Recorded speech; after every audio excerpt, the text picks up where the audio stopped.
ශ්‍රී ලංකා පොදුජන පෙරමුණේ පක්ෂ මූලස්ථානයේදී මාධ්‍ය සාකච්ඡාවක් පැවැත්වෙනවා. නියෝජ්‍ය කතානායකතුමනි, පක්ෂයේ මහලේකම්වරයා විසින් සියලු මාධ්‍ය කැඳවා ඒ මාධ්‍ය සාකච්ඡාවේ අදහස් දක්වමින් ඉදිරිපත් කරන කරුණු අතර එක් තැනක ඔහු මෙන්න මෙහෙම සඳහන් කරනවා. අපි වත්මන් පොලිස්පතිතුමාගෙන් බොහොම ගෞරවයෙන් ඉල්ලා සිටිනවා. ඔබතුමා දැන්වත් ආණ්ඩුවට සේවය කරන එක නවත්තලා රජයට සහ ජනතාවට සේවය කරන්න පටන් ගන්න කියලා. මොකද අපි කැමති නැහැ මහපාර මිනිසුන්ගෙන් ගුටි කාලා මැරිච්ච 37 වෙනි පොලිස්පතිවරයා හැටියට ඔබතුමා ඉතිහාසගත වෙනවාට පොලිස් දෙපාර්තමේන්තුව ඒ තරමට පහත් තැනකට වැටෙනවට අපි කැමති නැහැ කියලා. ගරු නියෝජ්‍ය කතානායකතුමනි, අපි ආණ්ඩුවක් විදිහට මේ රටේ මහජනතාවගේ නිදහසට සාමයට ගරු කරන ඒක රැකගන්න උත්සාහ කරන ජනතාවාදී ආණ්ඩුවක් විදිහට රටේ ප්‍රධාන දේශපාලන පක්ෂයක මහලේකම්වරයෙක් සියලු මාධ්‍ය කැඳවලා මේ කරපු ප්‍රකාශය හෙලා දකිනවා. ඒක තරයේ හෙලා දකිනවා.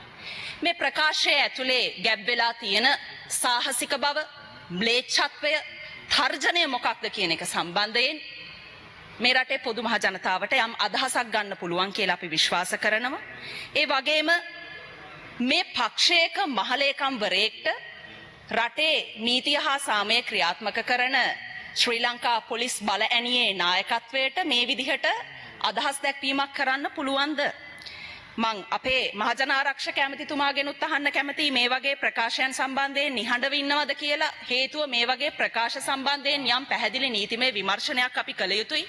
මේ රටේ මහජනතාවට පොලිසිය පිළිබඳව තියෙන ගෞරවය, විශ්වාසය යම් ආකාරයක ගොඩනැගෙමින් පොලිසිය කෙරෙන් මහජනතාවට විය යුතු අවංක කාර්යක්ෂම සේවාව ඔවුන් ලබමින් සිටින කාල පරිච්ඡේදයකදී මේ වගේ ප්‍රකාශයන් සිදු කිරීම සම්බන්ධයෙන් අපි ආණ්ඩුවක් විදිහට මේ ප්‍රකාශය තරයේ හෙලා දකින්න කැමතියි.